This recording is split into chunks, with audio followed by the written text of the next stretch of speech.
So this topic which has been chosen, the journey inward, perspectives of knowledge. When you hear that topic, the first sentence, first word says the journey inward. So there is a direction. If there's a journey inward, there's a journey outward. So it implies some direction. And also perspectives of knowledge.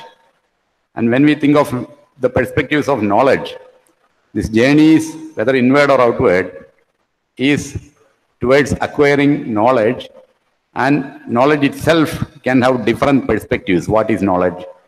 People can have different perspectives for knowledge. So, in fact, when we think of this direction inward, it is a very, very important thing in life, direction. So there are people, I know you are from various backgrounds, but when I sometimes speak to students, school students, I ask them, what is the difference between vector and scalar? So they tell me that vector is having direction and magnitude, scalar is having only magnitude. That most of the school children know about it. Then I ask one question, what is more important? Is it direction or magnitude, which is more important? So most of the students, they say it is direction that is more important and not magnitude. Some students sometimes say it is magnitude. But then I ask why you say like that. That many children then are not able to say that much if they are small children. But if we think this direction, how it becomes more important than magnitude in a vector. Many people teach physics, but I don't think this point is taught when vector and scalar are taught. It should be in physics. Today we all came to this hall, Senate Hall, which is a very beautiful hall. And if he had come slowly, different means of conveyance. Some people would have come by vehicle, some would have walked, but different speeds people would have come. But if different speeds, ultimately we reach the same place. But suppose the direction was different. Instead of coming in this direction, people went in the opposite direction. They will never reach this place. So direction is very important. Magnitude is not that important. This is a very important thing in life also. Direction in life is most important because that assures you that you will reach the destination. Whereas magnitude, whatever it is, whether somebody is having high speed, high intellect, these things don't assure that you will reach the destination. So it is very important to get the direction right, even in getting knowledge. So that is why perhaps I put this topic as the journey inward. Even in acquiring knowledge, there can be a direction in that. Now, how there can be a direction in acquiring knowledge? See, first I got knowledge, as you know, it's an area of philosophy. There is ontology, axiology, epistemology, and all that in philosophy. And epistemology basically deals with knowledge. But if one important point when I thought of this direction, which I learned some time back, was when I read an Upanishad called Ishyavasyam. It is a very, very old Upanishad. I think it must be around 2,700 years old. In this Upanishad, there was a slogan which says that Antam tama pravishanti e vidyam upasade tado huyeva tetamo evu vidyayam dada. That is the slogan. So, I translated this to Malayalam. This sloka says that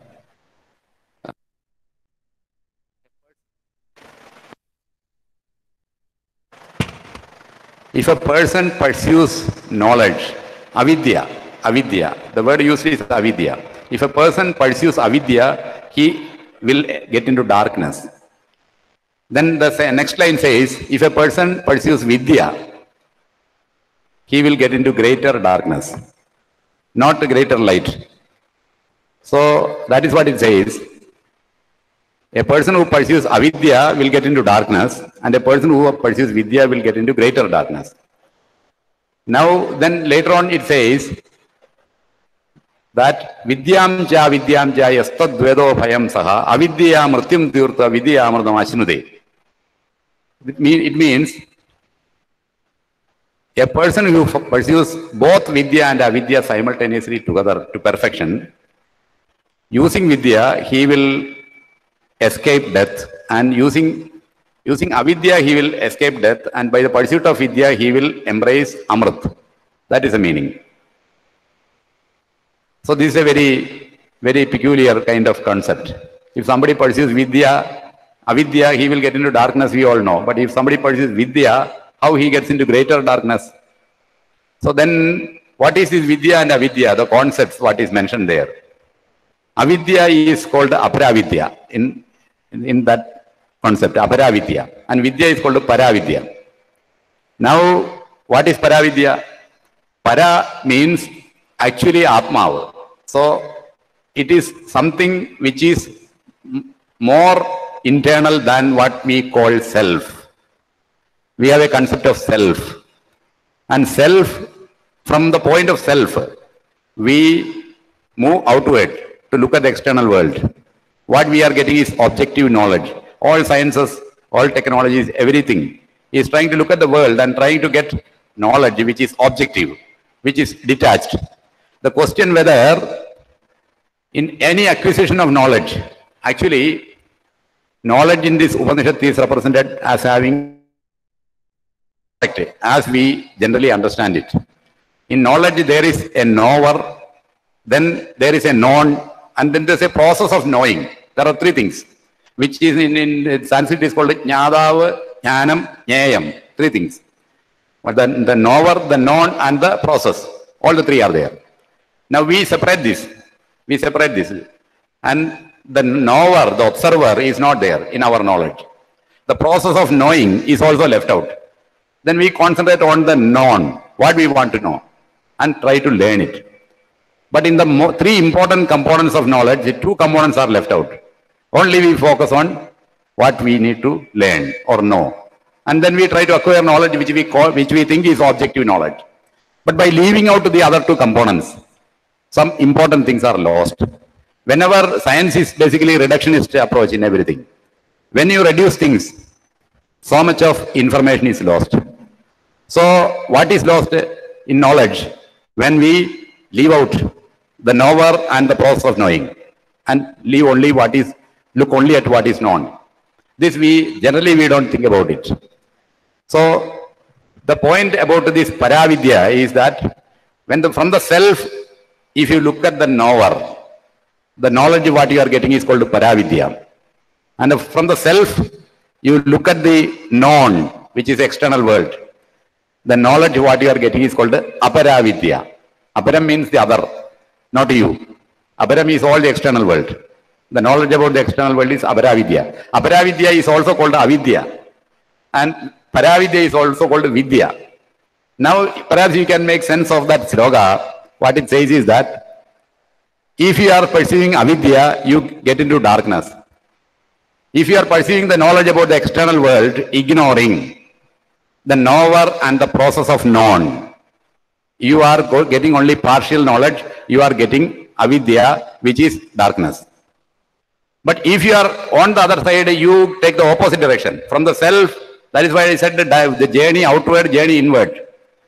For getting the Avidya, Aparavidya, you take a journey outward from self. For getting Vidya, you take a journey inward from the self. It's opposite directions.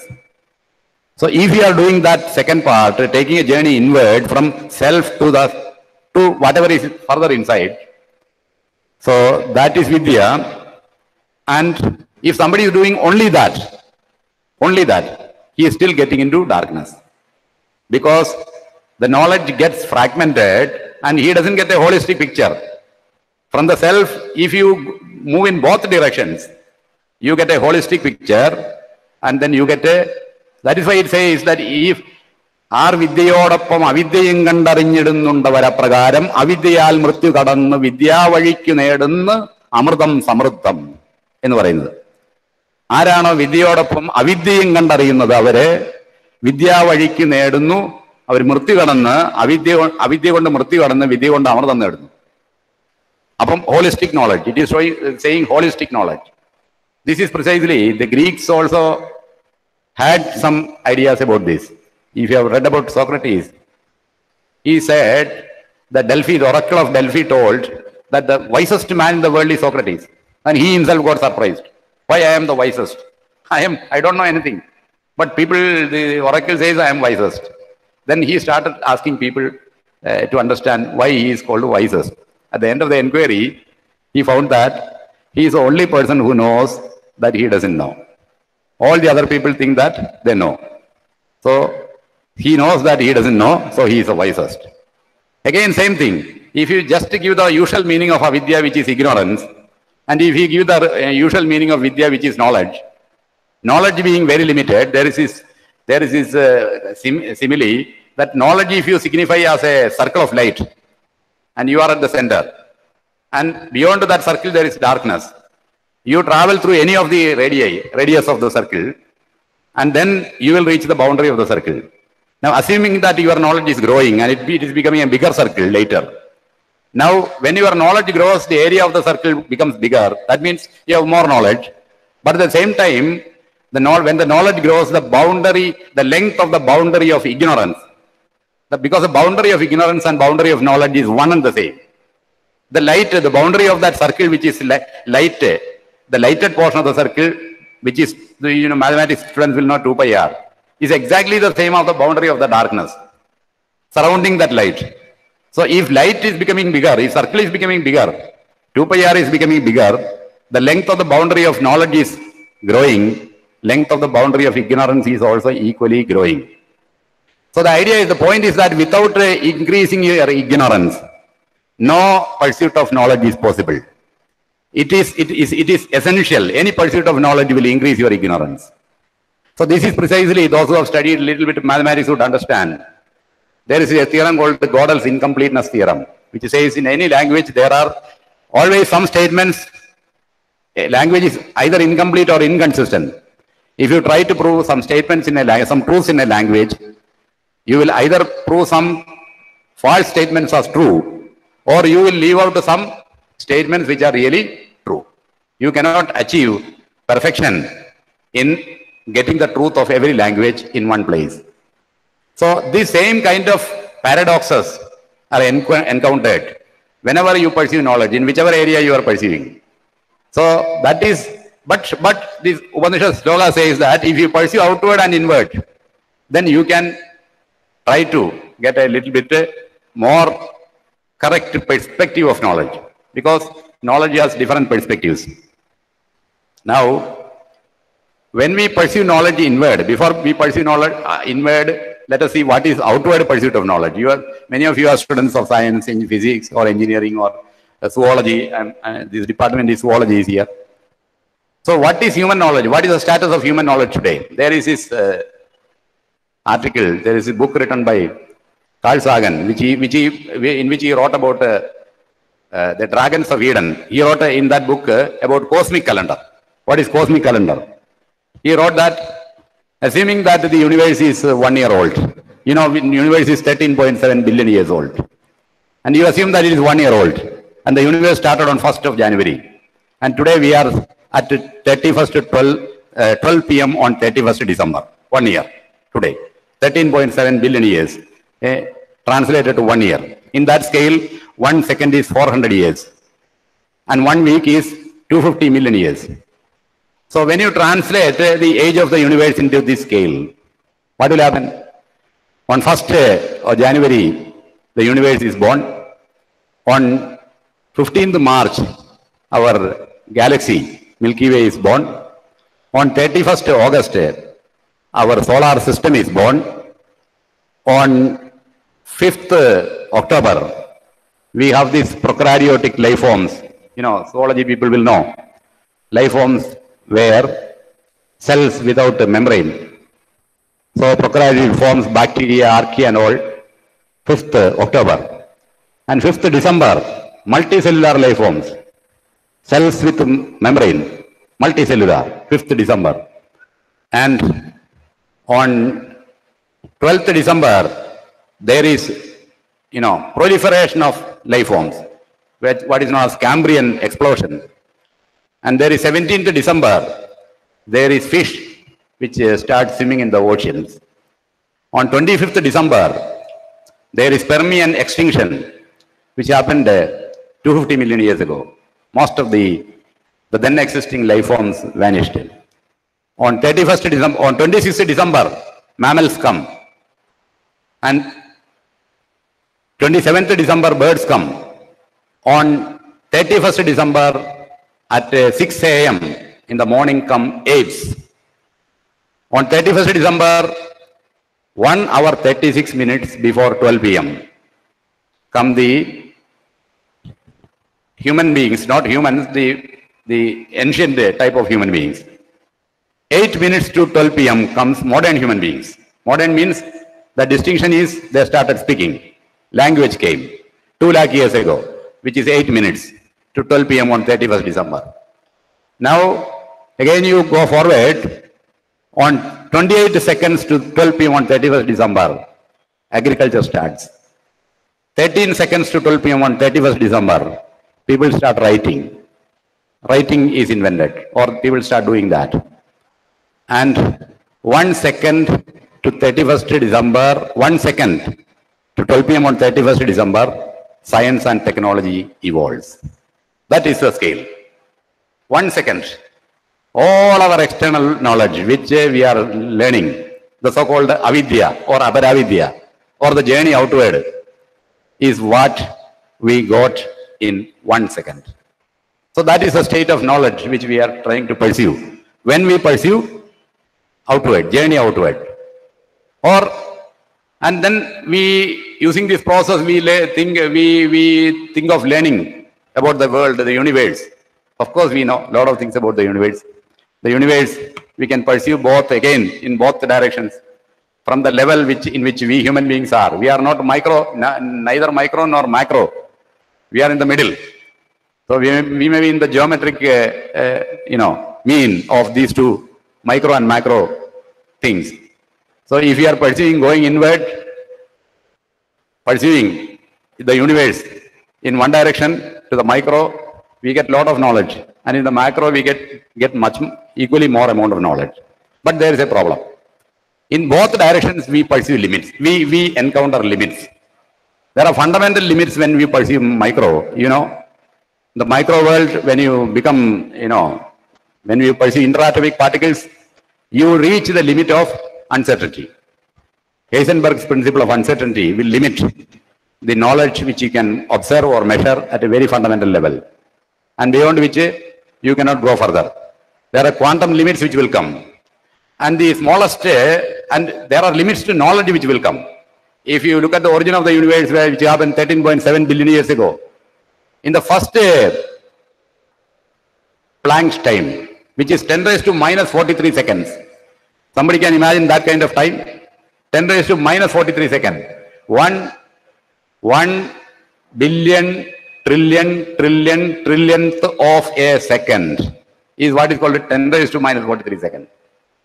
In that time, the universe is supposed to have grown from so-called nothing or whatever it is, we can't know, to the size of a galaxy, Planck's time.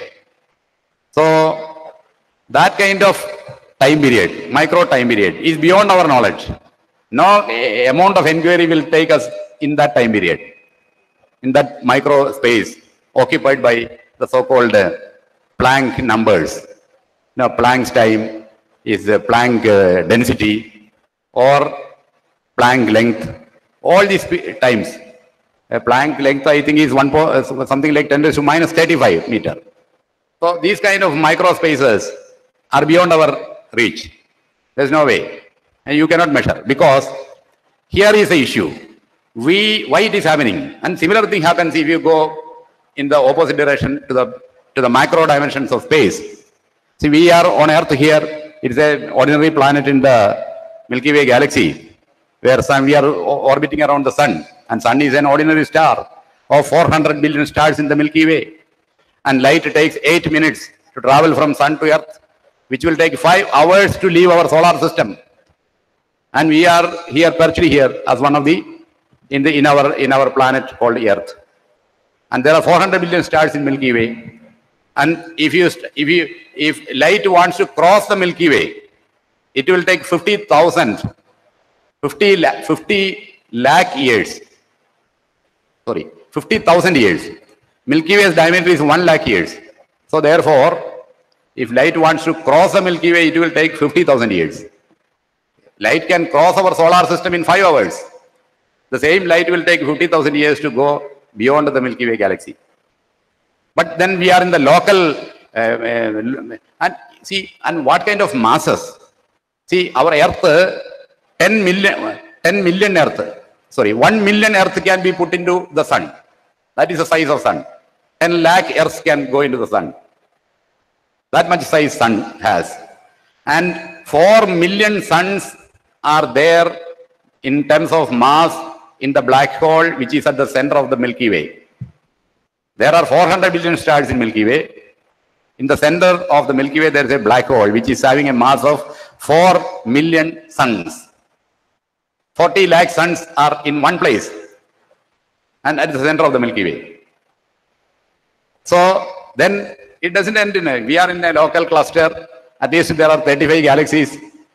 And of course, our galaxy has even satellite galaxies. You know, Magellanic Clouds are our satellite galaxies. Then there is Andromeda, which is a bigger galaxy than ours. But we are in a local cluster where at least 35 galaxies are there like this. And in which our local group, which is called a local group cluster, which we are in, is only a satellite to the next nearest cluster, which is called Virgo cluster. Our entire local group of galaxies only becomes a satellite to Virgo cluster. And in Virgo cluster, there is a galaxy which is called M87, which has a black hole at its center, which has got 6 billion solar masses. 6 billion. A black hole in one star, one galaxy, M87, the mass is 6 billion. 6 into 10 raised to 12. You will put 6 and put 12 zeros. Then take that many suns and put all these suns into one place. Imagine the kind of the processes which are going on in the universe. Now you reach a local cluster, then super clusters, and millions of super clusters, the universe. But then there is a visible universe. There is observable universe, but beyond which you cannot observe. Because you will reach horizons. If you try to observe things beyond this level, the limits will come. You cannot observe. Your limits of knowledge will come. So if you go in the macro direction or in the micro direction, you will find the limits of knowledge. Why these limits are coming? It is because we have ignored in our pursuit of knowledge itself, we have split knowledge into 3 parts. We have ignored the knower. We have ignored the process of knowing. We are only pursuing the known. So those parts which you ignored will come back in your pursuit at some point of time. You cannot ignore. Knowledge by definition is indivisible. It is only one thing. We are only splitting it. Just like cutting birthday cakes. A lot of people are there. We cut one piece each and take one piece and start eating. Similar thing is going on. So all knowledge is actually indivisible and holistic. Why we cut it is because of our limitations. When we cut knowledge into this kind of separation, when we do that, that will ultimately come back in your pursuit at some point of time.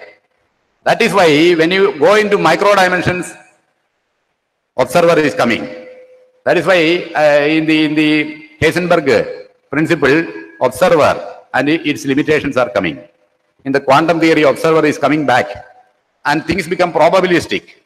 Because when you pursue knowledge without ignoring the observer, at the end, things will become indefinite. It will become probabilistic. Things will become indefinite in the sense then the matter, whether it is matter or wave, we don't understand. There is complementarity. Something can be matter, something can be wave at the same time. And there is here or there will disappear. Something is here and something is there at the same time. So the concepts which we formed to analyze things from our day-to-day experience, so-called concepts of space, time, whatever it is, or cause, effect, all those concepts will disappear. all those concepts will break down because those concepts have their own limits. They will apply only in your dimension in which we exist. If we explore things beyond the dimensions where we are existing, then these concepts are not going to be useful to us. That is why the cause cause is always preceding the effect. But if time is going in the, if time travel is possible, which is their entangled particles in quantum physics, they can travel backward in time. And there is no concept of simultaneity in relativity. Einstein's relativity theory, if you take, things cannot be simultaneous. The idea of simultaneity is with us in our day-to-day experience. But if we take it to relativity, there is no simultaneity. Reason being, the concepts of space, time, etc., we have formed from our day-to-day experience through our senses. Now these concepts, what exactly is there in these places, nobody knows. What is space, what is time, where does it exist? Is it outside us or inside us? Suppose there was no human being, would there be time? Suppose there was no human being, would there be space? So the space and time, that is why Immanuel Kant says, space and time are categories of understanding. So if these things are basically partly in the outside world, partly in our own mind. Space does not exist outside of us. Time does not exist outside of us. Time and space are things which exist partly outwardly, partly inward. That is why these concepts of, there is this great philosopher called Baruch Spinoza. He is a very logical person. He lived in the 17th century, 1632. So this philosopher is one of the most logical persons. He wrote that life can be viewed in two ways. He said from the aspect of time, life can be viewed from the aspect of time, from the aspect of eternity. That is what he said. What is the meaning of this? In the aspect of time, from the aspect of eternity. The idea what he says is that when you look at time, time is there in past, present, future. But what is present? Has anybody defined what is present? Suppose you are asked to define present. There is a problem. Suppose somebody says what is present? Is it present day or present year or present week? What is present month? Everything is present. Okay, somebody says, okay, present is present day. So then we tell that person, you divide this present day into 24 equal parts. Assume that you are in the 13th part now. What about the first 12 parts? Are they in the present now? No. You are in the 12th part. First 13th part. First 12 parts are in the past. Next 11 parts, are they in the present now? No, they are in the future. So if somebody says present is present day, you tell that person, you divide into 24 equal parts. Where are you now? You are in the 13th part. First 12 parts, they are in the past. Next 11 parts, they are in the future. So your present has now become 1 hour. So you started from a definition of present one day, now you landed up present is 1 hour. Again, you divide that present of 1 hour into 60 equal parts, assuming that you are in the 31st part now. Then the first 30 parts are already gone, so they are in the past. Next 29 parts are yet to come, they are in the future. So now your present has become 1 minute. So what is the definition of present? By logically taking it forward, you will find that the present vanishes. This is what is called the concept of ever-shrinking present. And you can do it in the opposite direction, when your present will become infinity and your past and future will vanish. So time, though it appears past, present, future, again it is a very mysterious thing. It is on one end, logically, you can take it to a situation where there is only present. On the other end, you can logically take it to a situation where there is only past and future. Past and future are there because you are here. You have defined it. Your presence defines past and future. That is why time is defined by us. It is in our own mind. Now, what is important? That is why Spinoza said that you looking at life in this manner, because present is ever shrinking. You can look at life from the aspect of time, from the aspect of the present, which is a very small time, or from the aspect of eternity, where your present has vanished, or present has become infinity, eternity. There are two ways of looking at the present. And when you look at time, from which aspect you look at time determines how you are able to see your world, what direction you are able to put in life. All the directions in our life come from the direction of time. You know, direction, time is the only physical quantity which has a direction. In the sense, we feel a direction, but most of the mathematical equation physics, they don't show any direction for time. Entire equations of relativity, no direction. Entire equations of quantum mechanics, there's no direction of time. No physics theory has a direction of time. Except perhaps people can think of second law of thermodynamics, where the entropy of a system can only increase. Maybe you can say it's a direction of time. But that is because the direction of time is given by us, our mind. Past and future are divided into two sections by us, by our presence here, in the middle. So, from that angle, if you are defining your present to be a small duration, by the very same logic, you can define the present to be eternity also. These two definitions of looking at time, how you look at time, will determine the values which we are pursuing in life in the more material plane, or the understanding we are going to gain about the world by looking at the world. Now, coming to this journey outward, we were just discussing some points about looking at the world in the external world, but what we found is that we find limits. We find limits which you cannot cross. So that is why your pursuit of the external world, by ignoring the other directions and dimensions of the knower and the process of knowing, is bound to be partial and bound to be imperfect and bound to be infinitesimal. Because once you encounter those limits, you cannot go forward. These are fundamental limits which you cannot go forward. Now there is what we need to understand. In the first sloka it says, in order, if you want to have more holistic picture of what knowledge is, there is another direction also you have to take. What is that direction? You have to find out what this knower is. Now, why this knower is very important? In such a huge universe, what we discussed earlier, with the 2000 billion galaxies, are we important? Human beings, are they important? They say, there is again, Carl Sagan says, yes, there is a way in which we are important because we are the source of knowledge. We are the people who are trying to find out what knowledge is. The question whether you are important is a kind of question, it's a kind of circular question. Because if you are not there, the question will not arise. So, you are very important because there are two ways. Carl Sagan says that if you, what he says is that every human being,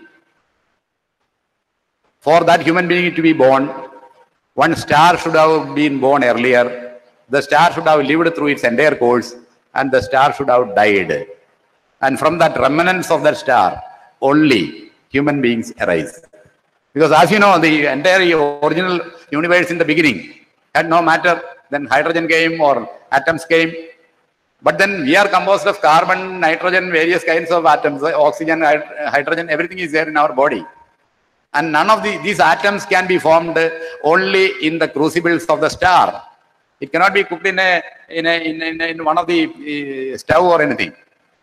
The place where these atoms are cooked are stars. When a star is born, it converts hydrogen to higher elements. Later on it becomes nitrogen, carbon, whatever it is.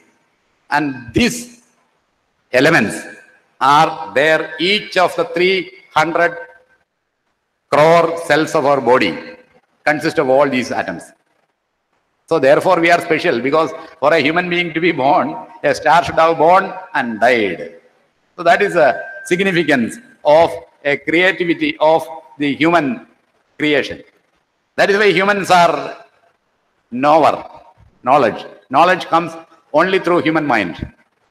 So if the journey inward means the journey in pursuit of the knower, what is his knowledge, and how much you can know, and what is reality from the angle of the knower.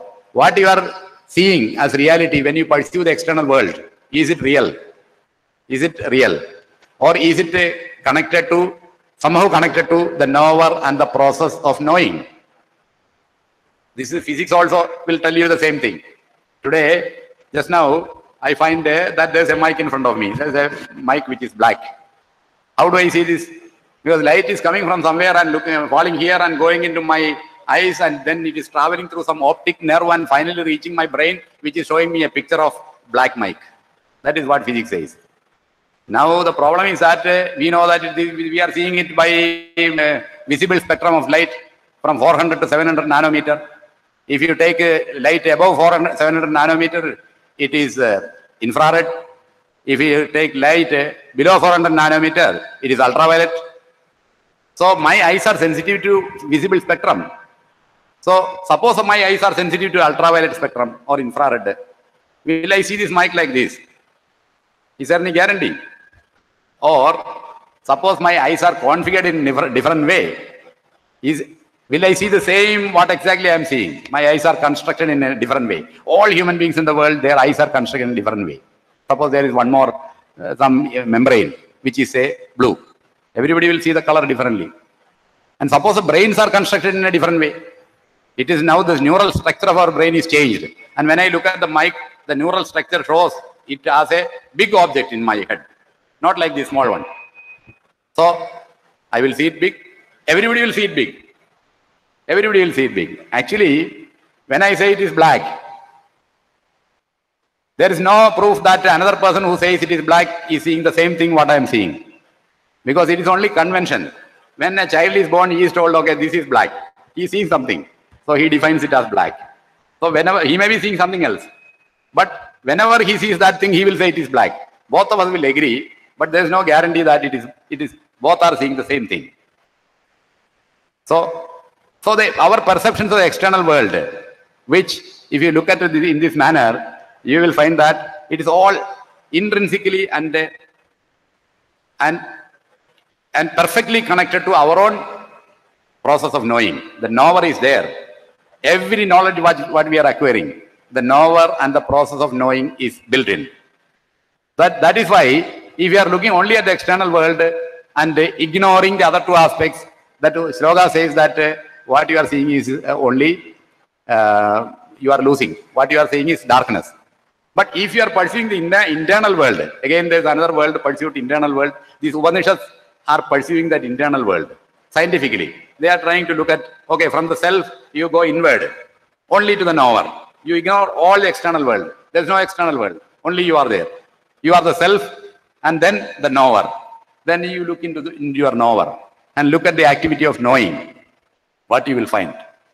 So this kind of knowledge is what they are trying to pursue. And of course, they find a lot of things in that process.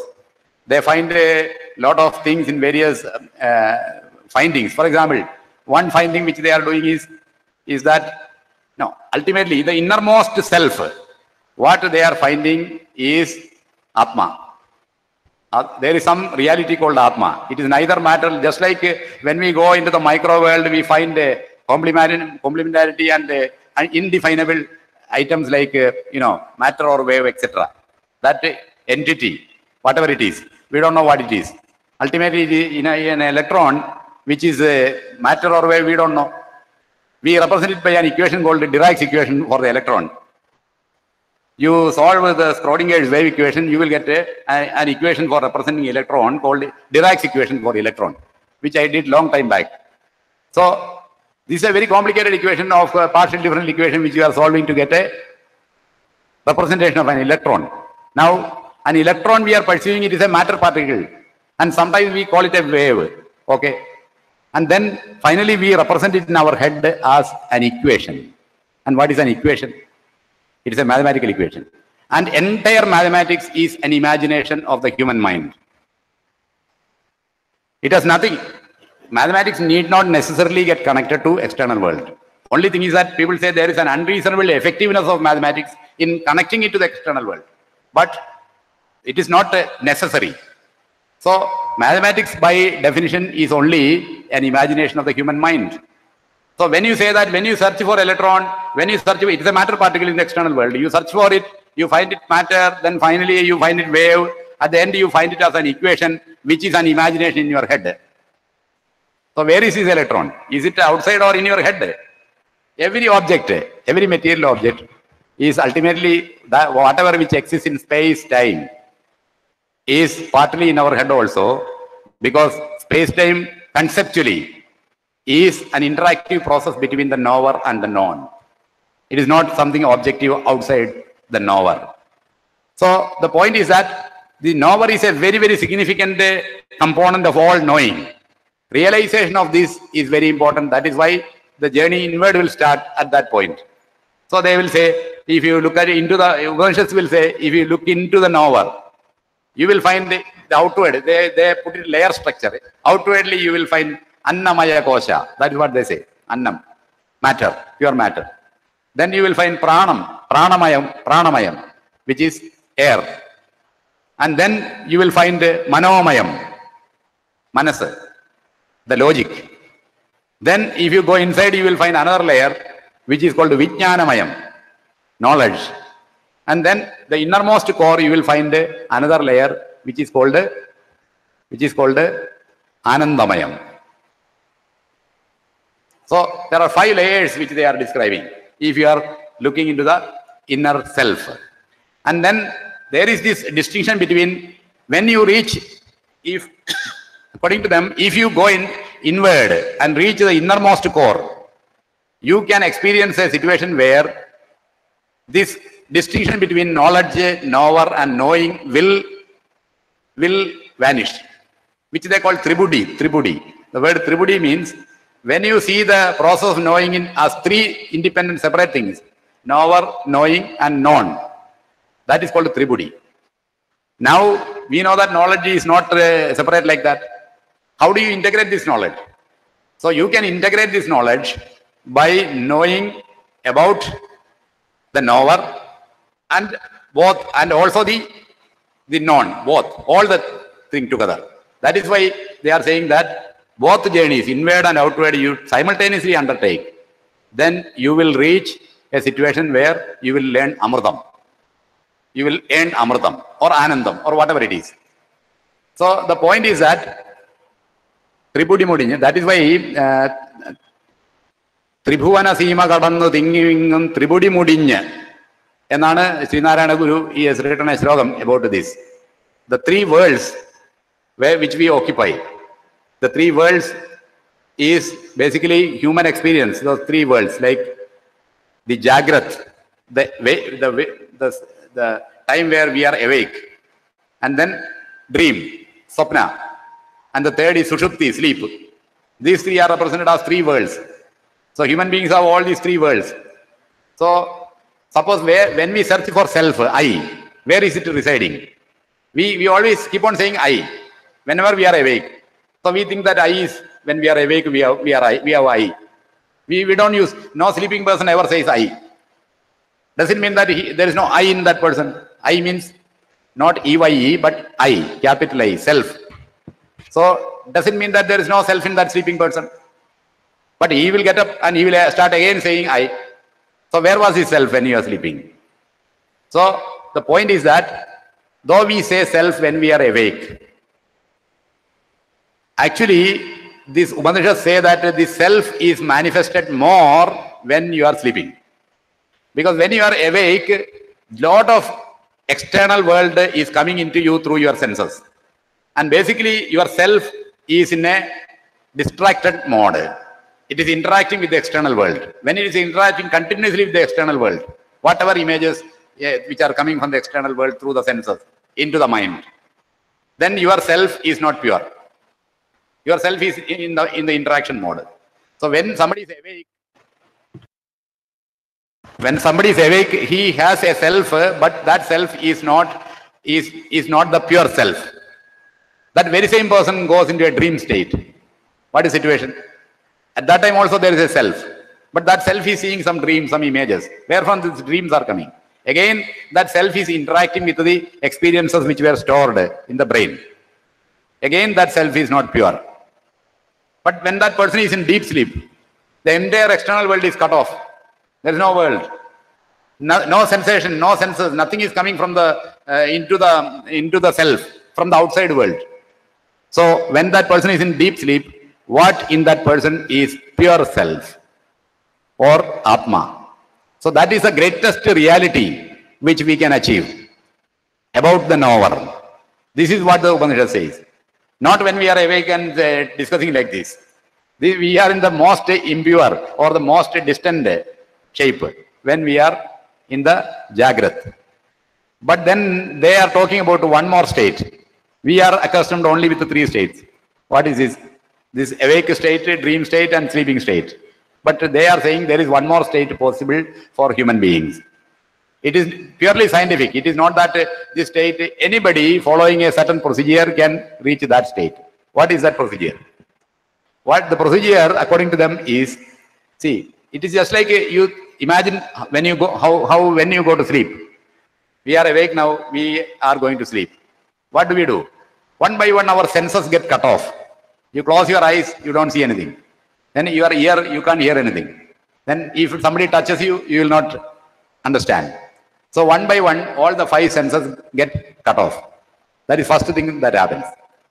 Then all the sensory information was going into some kind of understanding, some kind of sense in our mind, which was called, in the other one it was called manasa. That third layer. 3 layers were told earlier. In the third layer, it was trying to understand the senses. That also is cut off. And then it will go to the inner self, innermost self, which is Prajnanam and Anandam. So what we are trying, no, it will not go to Prajnanam and Anandam, but the point is, it will go to sleep. But what this fourth state, this Turiyam, it is called Turiyam. The state is, can you imagine going into the, can you imagine cutting off the senses, but keeping your awareness intact by concentrating? That is a question which they are asking. Well, see, when when we are awake like this, lot of information is coming to through our senses. We are aware, we are processing it. Now, when we go to sleep, we cut off the sensory information, then we also cut off the awareness. Both we cut off.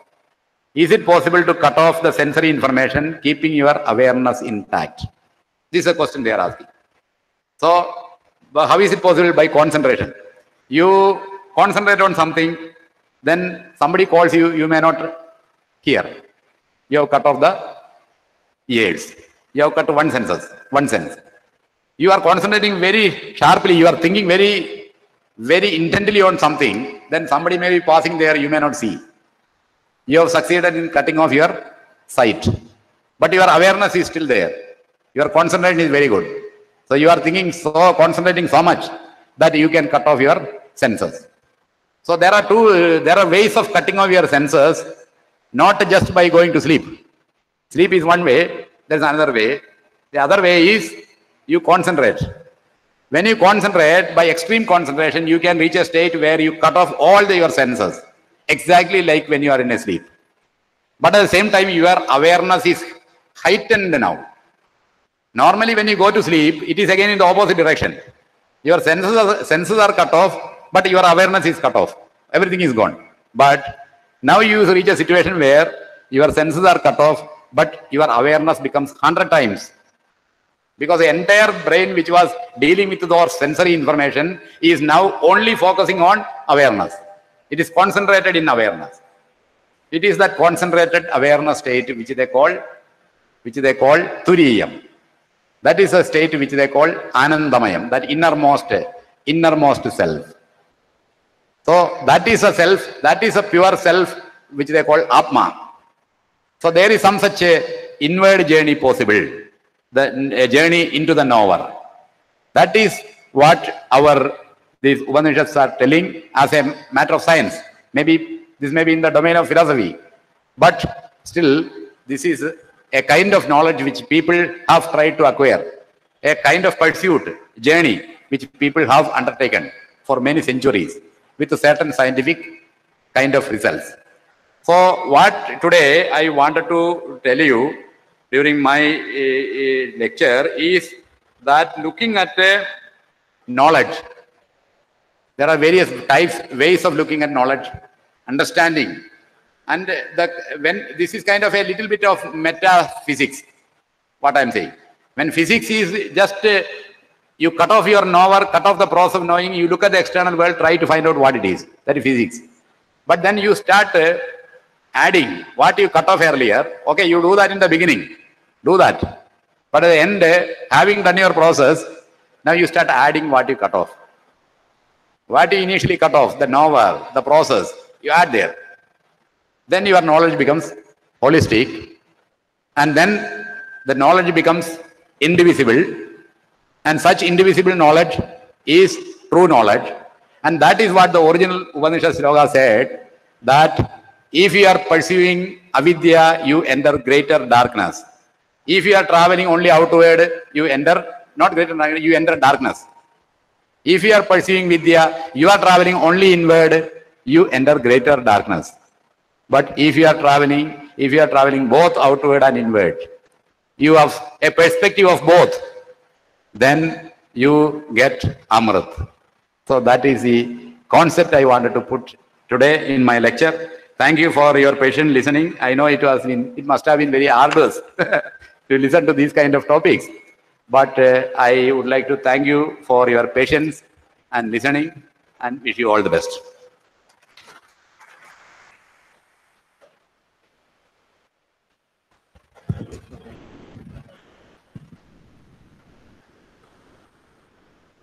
Thank you very much, sir. Certainly, your address goes a long way in inspiring us to strive hard and achieve more. As an appreciation for Dr. V.P. Joy for the time and valuable input he has shared with us all today, we would like to present Hortus Malabaricus, a collection of 12 volumes published by the University of Kerala as an effort of love and appreciation. I invite Professor Dr. V.P. Mahadevan Pillai, Honorable Vice Chancellor, University of Kerala, to present the award, and Dr. V.P. Joy to receive the same.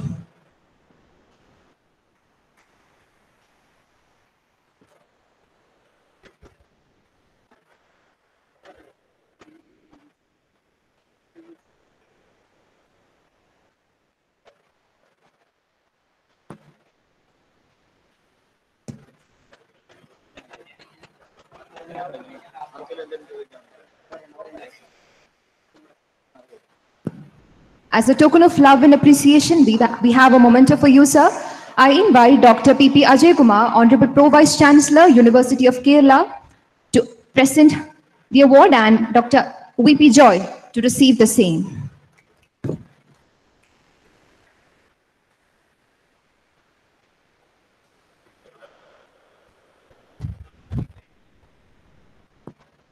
Now, it's an opportunity for all of you to interact with Dr. V.P. Joy.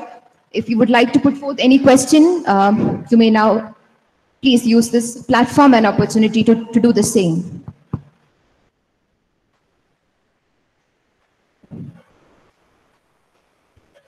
We have arranged an interactive session.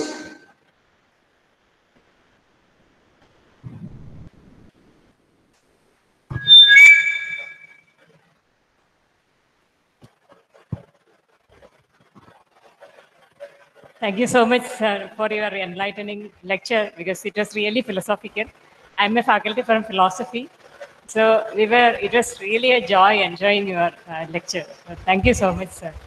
And I don't have a question, but I need one or two clarifications. First thing, of course, you were at the outset you mentioned that the direction is very, very important in everything, especially in the pursuit of knowledge, because the direction leads to proper destiny. So, of course, you spoke about the inward direction and also the outward direction. So, let me know whether you mean by destination any ultimate knowledge, or you mean fragmentary pieces of knowledge? That's my first question. See, the question is whether we will reach ultimate knowledge by pursuing any direction. Or you mean fragmentary pieces of knowledge, because you spoke about both. See, actually in physics, there is something called the anthropic principle. Whatever we are trying to gain as knowledge from our surroundings, because we are the knower, it depends on us also. It is relative to us. when we think absolute knowledge, it is possible only when you are able to, maybe your consciousness become one with the absolute. As long as you remain separated. Like Albert Einstein, he said once, what is a human being? A human being is a part of the whole, occupied by a small area of space-time. And he thinks that his feelings and things are separate from the external world. And then he says that it's a kind of optical delusion. That is what Einstein says. It's a kind of optical delusion. And our task, he says, is to break this delusion and try to feel one with the entire universe. That is what he says. So, in fact, Albert Einstein was a great scientist, no doubt about it. What he said that research, we are trying to do research. What is the purpose? For him, the purpose of research is cosmic religious experience. That is what he said. Cosmic religious experience is the fundamental driving force behind scientific research. That is what Einstein's statement. So he did all this work because there's always a saying that there's in Yale University, there was a professor called William Leon Phelps. What he said is, we think that we are living in an external world. We are living in our room. We are living in our office. So we want to beautify these places. We want to make it more beautiful. But we are living primarily in our mind. After that, we are living in an external world. So a lot of time, like all this time, we were living in our mind. We were not conscious that much of the external world. We were thinking So if you are living in your mind, if you want to beautify the external world because you are living in the external world, in your house, in your office, you want to make it beautiful. Don't you have to beautify your mind if you are living in your mind? So this William Leon Phelps says that furnish your mind so that you can live inside a mind with attractive and interesting pictures on the walls. How do you furnish your mind? Furnishing the mind is through ideas. When you get to know things, then your mind gets furnished. And this furnishing the mind, seeing things in the world, will give a kind of experience which is called spiritual. That kind of spiritual experience is the ultimate objective of research. If somebody thinks it in that way, I mean, that is what Einstein thought. My simple point is that because human beings have this capability of expanding their self to encompass more and more space-time. So, though when we are born, we are occupying a very small amount of space-time. But what Einstein says, it is like an optical delusion. It is like a prison. It is like a prison. So, with your mind, all senses combined, and with your mind, has a capability to transcend this finitude of the space-time you are occupying, and you can reach a bigger and bigger space.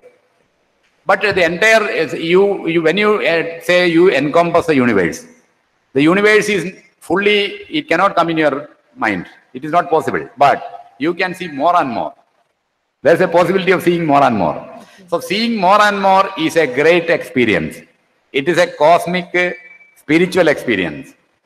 It is something where you see things in a different light. So that seeing is what is possible. That is possible. You asked whether there is absolute knowledge possible. And my point is that no absolute knowledge is possible, for which you have to make yourself at one with the universe, which is perhaps not possible in a lifetime, or it may not be within our reach. But you try to expand the space-time you are occupying and try to see things in a bigger and bigger way, and then perhaps with a greater vision, you will get an experience of knowing which itself is worth it, even if it is not absolute. That's all what I can say. Thank you, sir. Okay.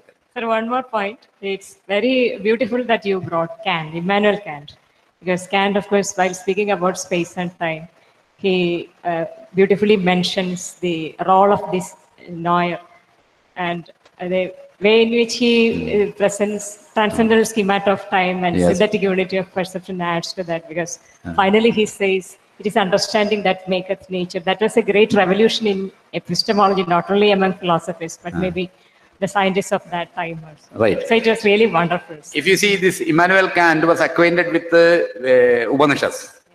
And so also Emerson and many people like this. Even Einstein These people were acquainted with this. Because actually speaking, as I said, mathematics is strictly a product of imagination. When Einstein, when he first thought of making general theory of relativity, which he published in 1916, see, he had this idea that space-time is curved by gravity. But then he wanted to represent the space-time by some mathematical model, picture, through mathematics. So he searched and asked certain people, what is a model by which I can represent this? Then finally, somebody told him, you can use Riemannian tensor analysis for this. But this mathematician Riemann, who brought forth that tensor analysis, he had done it almost half a century back, without ever knowing that it will be utilized for theory of relativity. That was something which came in his imagination, which was existing. Only thing is that Einstein used that pre-existing imagination to put a more concrete shape into his imagination of space-time being curved. So the point is that all these things, ultimately knowledge is partly we are creating knowledge. We are creators of knowledge also. It is not that we are seeing something out there and trying to understand it. No. In the process we are creating. So this is a kind of philosophy, modern view. If you take the traditional view of fixed knowledge, understanding, positivist or view is changed now. It is now post-positivist or constructivist or transformational or pragmatic or whatever it is. The things are changing. So we are attributing, now we think that, okay, we are not here to understand the reality as an external observer, but we are participating in that creation of reality. And whatever we create is a creation, a product of our mind. Though so many students attend a class and learn a lot of things, but ultimately each student is getting a product which is unique. All are attending the same classes, but things are different. Okay, thank you.